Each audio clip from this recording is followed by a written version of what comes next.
This is one of the most creative play calls that you'll ever see.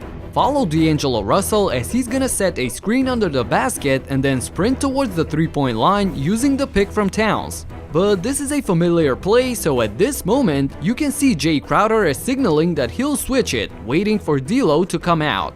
But then watch what Russell does here, as he uses Towns like a kid using a metal pole when playing tag. So he swings around the big man and launches himself towards the basket, getting a completely wide open layup. As we watch the replay again, I gotta say that this brought me back to my childhood days on the playground, so shout out to Chris Finch for this play design. Right before the playoffs, let's revisit some of the smartest NBA plays of the entire season. What up everybody, my name is Stefan and this is Heat Check. Let's get into it. Keep your eyes on Zach LaVine here for all of the running on this play. He starts from the corner, going around the screen as if he'll get another one under the basket for a three-point look outside. That's what the Bulls convinced the defense anyway, as Rondo goes out to meet him. But Javonte Green turns 180 to set the real screen here, as LaVine comes back to get the ball, and as the defense tries to recover, Zach finds the open man under the basket for the finish. Right here for the Knicks, we keep an eye on Toppin and Quickly. First, they screen for each other, and although they don't get the switch, the play continues with Quickly coming to the elbow and Toppin on the curl. They meet right here on the back screen, which opens up the flight zone for the big man who is already with a full head of steam. So D-Rose lobs it up and Obi throws down the alley-oop. Moving on this out-of-bounds play, Buddy Hield sets a back screen for Meru, who looks to cut to the rim. Thing is, that's a decoy as he spins and goes to the other side, making it confusing for the defense and making it hard to switch it. So with an open lane, the weak side help has to react, which leaves Harrison Barnes alone in the corner for the three-point shot, and he splashes it. Next, after the Magic denied the initial pick and roll attack from Atlanta, the Hawks go to their secondary option here with Bogdanovic going for a pick that he'll actually slip and continue to run to get here. At the same time, Capella goes out to screen for him so that Bogdan gets a wide open look. The Serbian could have easily shot this, but he saw Reddish in the corner and felt that he would have an even better look, which I guess was the right decision because ultimately this ends with a 3. The Spurs defend the out-of-bounds play with a 2-3 zone, but check out this phenomenal play from the Pacers. Keep an eye on Chris Duarte and Justin Holiday as they're going to set two screens on the inside for Wanamaker to drive. Not the cleanest execution, but he's able to go through and it does enough for the backside to collapse, leaving an open look for Torrey Craig. Wanamaker finds him in the corner and he swishes it from downtown. The Sixers forgot that the most dangerous player is often the inbounder, so CJ McCollum is gonna set a screen for Powell to get a full head of steam towards the basket. At the same time, the pass goes to Covington, who'll have a better angle to find him down low. This turns out to be a much easier score for Portland, but on the replay we can see that if Philly switched and Powell couldn't get it, this flows into a screen for CJ up top and he would have a three-point shot. Moving on, the Celtics get the ball to Williams outside, and from there we have a screen and a handoff for Brown on the outside curl. So at this moment, since LaVine is trailing and Jalen has a driving lane, Vucevic needs to step in and stop that. Nice roll by Williams, and this is a great position to be in, but the pass gets deflected, so the initial advantage is lost. However, great awareness by the big man as he flings a pass to the corner, the swing to Smart, and he has a wide open 3 that goes in. Next up, it's Nikola Jokic with an insane pass to the corner. As we stop it right here, you see that there are 4 Grizzlies defenders who could intercept the ball on its way to Gordon. But this is Jokic we're talking about, so dude fires away a one-handed slingshot across the entire court and defense, on the money for Aaron Gordon, but unfortunately he misses it. Still, I had to put this one in for you to see it, even though it didn't end in a score and it wasn't a play call. Check out the multiple layers of this Boston Celtics play. Initially, Pritchard comes off of the 2 screens up top, but he doesn't get the ball, and at this moment, notice how the 2 screeners are turning around in the opposite direction. So as Schroeder penetrates, Pritchard comes back to his original spot using the same 2 screens, gets the ball along the baseline, fires and knocks down the 3. As Love gets the ball, you see that this is setting up to be a double screen for Garland to come out. But Jetty fools everyone by going straight to the paint, which is wide open as you can see, gets a bullet pass by Love and finishes again. The Nuggets are back on here doing Nuggets things. As the double team starts going towards Jokic, you see Gordon pointing towards Morris in the corner and then sliding down to set the screen. So now you see how there's a wide open look there, and Nikola delivers one of his special fling passes cross-court right on the money. An unbelievable delivery, and of course this three goes down. Initially, this looks like a play for Steph as Kuminga goes to screen for him, but we'll stop it right here and notice that Curry hasn't even thrown this pass. Kuminga already changes direction since he knows what's about to happen. Pass goes here, then another one for him under the basket, and as we let it roll, we kind of get an idea that this was a designed play, that he makes it a lot more flashy with his leaping abilities on this beautiful dunk. Beautiful run from Duncan Robinson. Initially, the setup is for him to come out here. He instead dives to the basket, but the defender stays with him. So follow Robinson as he's going to come back, pretend to set a pick for Vincent right here, and as the defense expects the dive in the paint from Gabe, Robinson instead takes off, gets a screen, then ultimately comes back to his original spot on the handoff, and you can see he is wide open for the shot and he knocks it down. The Raptors absolutely destroyed Chicago with their smaller lineup and great screening. Right here we have Van Vliet and Siakam at the elbows, and as Pascal gets the ball, Freddie sets a back screen for Barnes. If the Bulls switch it, Scottie is much bigger than the Sumu and could probably finish over him. And as you can see, Vucevic is too slow to get out of it, so Barnes gets it underneath, there's no switch, and he finishes. And you're about to see the same thing, but it's not a replay. Same play, same back screener in Van Vliet, only difference is this time Ochoa is the passer from the elbow and OG Anunoby is the beneficiary. The Bulls really struggled in this scenario. And finally, to seal the game, the Raptors exploit the Sumu and Vucevic yet again. On these two screens up top, Freddie is going to be aggressive, forcing Levine to switch. As the switch happens, you see Gary Trent Jr. out on the three-point line with Vooch having to cover him. He, as well as Levine, signal to Ayo to come back, but it's already too late and he's too deep on that side, so Van Vliet finds the shooter all alone for the game-clinching shot.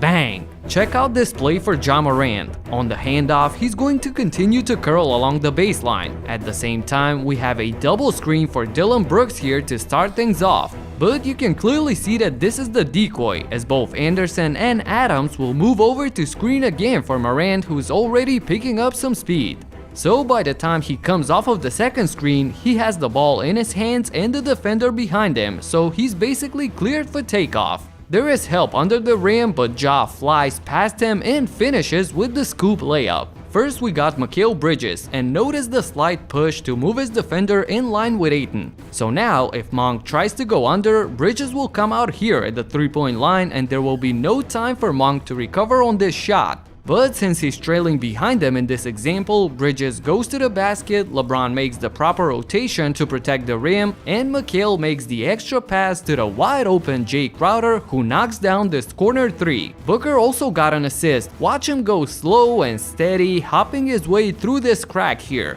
But instead of continuing forward, he comes back to the corner three and Ayton holds off Westbrook. So now Stanley Johnson has to switch there, which leaves a favorable matchup for Phoenix under the basket. And Booker doesn't waste any time, the lob and the dunk. And speaking of simple yet effective, this is the best example of that. On the pass, Maxey does a routine cut, and if he doesn't get the ball here, he's supposed to clear out in the corner. That's basic basketball principles. But as his defender is going through the motions, Maxey catches him by surprise by cutting back and setting a back screen on Bamba. So now you can see Tobias Harris has a much smaller guy on him right at the rim, and he's able to shoot over and get the bucket. Bogdanovic did a similar thing last night. As we stop it right here, this looks like a double screen for Gallinari. So as you can see, his man is ready to get going with him. But instead, Bogey is the one who turns the other way, and now we have a double screen for him. He gets it on the handoff with Buddy Hield trailing him, and Bogdanovic knows how to work the situation, so he stops on a dime, getting the contact midair, shoots and hits plus the foul. Capella and Gallinari are going to set a double screen for Hunter to go outside, but instead Gallo turns around for the three-point line while Hunter cuts to the basket. This left the Knicks defense so confused that RJ and Toppin bump into each other, leaving Hunter with the easy points. Robinson screens for Quickly to come to the corner three. As quickly cuts, he already gets away from his defender, so both Herter and Capella go after him, leaving the lane wide open for this monster dunk by Mitchell Robinson. Look at how Thomas signals to Melo. Montrezl already sets the screen, and as soon as he gets the head of steam, LaMelo returns the pass in Showtime fashion to Thomas, who gets a Herald screen himself and drains the three. Beverly gets a double screen, Bullock is left with both Cat and Beasley, and Towns immediately screens for Malik, who has the lane for himself, the heads-up pass, and the throwdown. Tatum gets a double screen but doesn't get the pass on the elbow. White instead swings it to Horford, who knows that Jason will continue his trip to the rim and finds him for the easy deuce. After screening for Butler, Maxey expects Hero to run around Bam for the three-pointer, but Jimmy and Tyler make eye contact here, and Hero suddenly changes direction and gets the reward. Notice that JC guards him over the top, so as soon as he reaches Blake for the handoff, Patty knows that Clarkson is out of the picture, so he stops, pops back, and drills the open three. KD, of course, is the main focus. Drummond is ready to screen for him, and if we stop it right here, Carson Edwards is also looking like he's setting one on the other side. Tyus Jones is even pushing him so that he has space to come out and switch. But this is actually the decoy, as Edwards goes through and Drummond bumps Jones on the pick just enough for the rookie to have a wide open shot that goes in. Niang screens for James and then immediately turns around to screen for Embiid too. Carmelo should have switched this much earlier in order for Joel to receive the ball up here. Instead, he was way too slow, and now we have a rolling Embiid attacking the rim, and that is unstoppable. As we slow it down, watch how Smart surveys the floor in transition, sees that Tatum is trailing, and now he's hunting for his defender, finds him right here and goes straight to him, flicks the ball back to Jason while bumping O'Neal, and this is essentially a screen for the three. Bang! As Shamet comes out here and Biyombo goes to screen up top, the play is for Shamet to screen again for the rollman and open up the layup.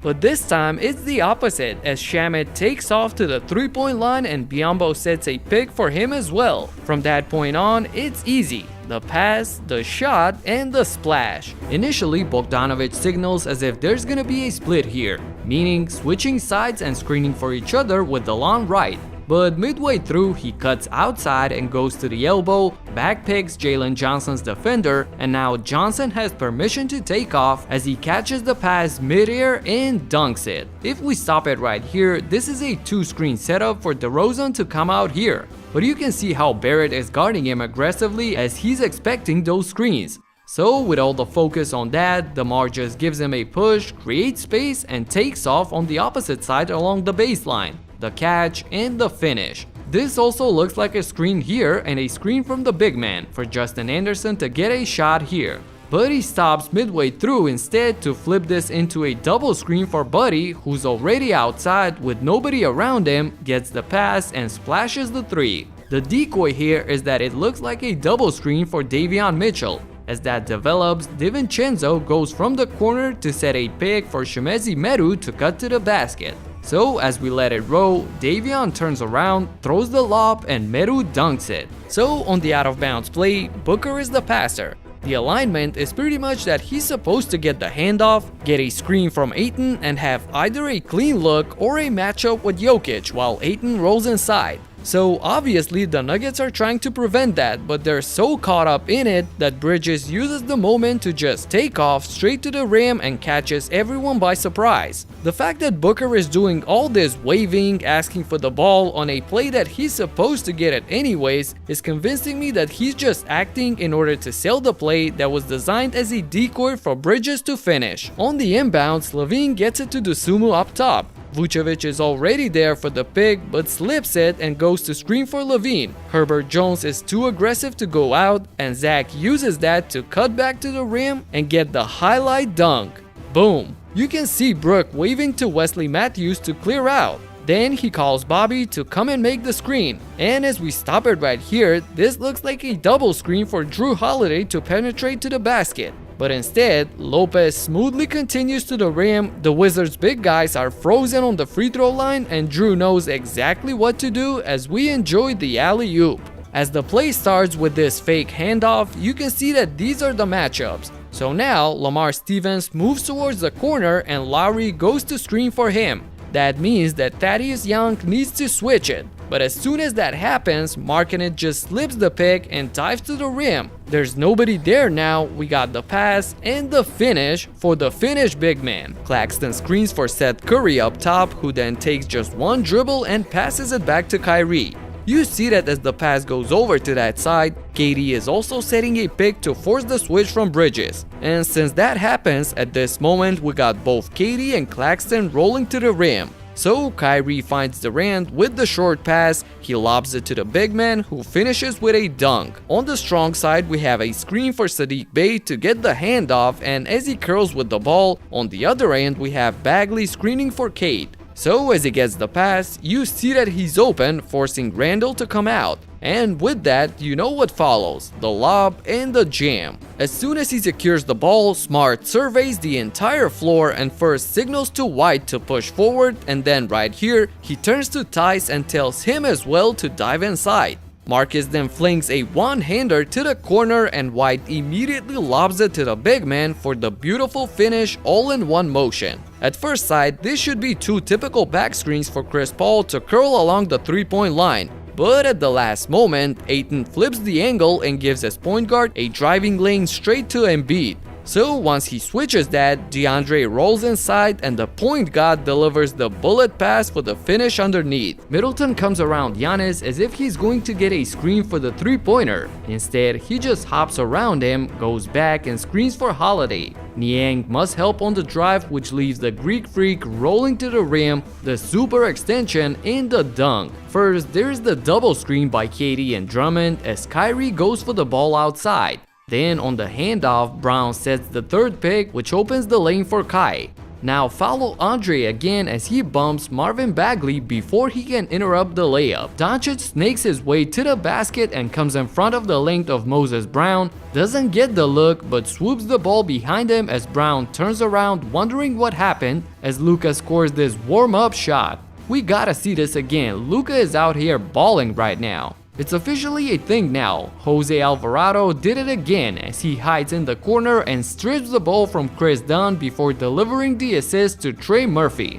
This goes out to everyone not playing for the Pelicans. You better watch out cause Jose might be hiding in the corner. As we stop it right here, it looks like a double screen for KCP to switch sides for the three. Halfway through, Sato passes it to Rui, but Pope curls around Porzingis and goes to the rim. Hachimura expected this, so the pass is right on the money. We got two screens here, one for Smart with the ball and another for Tatum as he's supposed to come outside and get the ball here. That's what Hero and PJ believed as well. As they leave the lane open, Smart sees the opening and flips the pass for easy 2 points. Richardson gets the ball to Pirtle and goes to screen for Murray, who should get out here for the three. But instead, he turns around, shoves Bane, and both him and Pirtle now are screening for Josh as he comes out, gets the ball, and hits the three. Thanks for checking out the plays throughout the entire season. For the play-in, I got Brooklyn and Atlanta from the East and Timberwolves and Clippers from the West. Let me know in the comments who you got. Talk to you in the next one. Peace out. Let's try my corner three.